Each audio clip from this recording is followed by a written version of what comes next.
So today we're gonna make some quick, some easy, nothing crazy.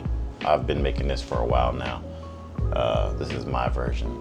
Of course, you just buy your sauce at the store. This is gonna be Szechuan. It's just Szechuan sauce.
This is how it's looking.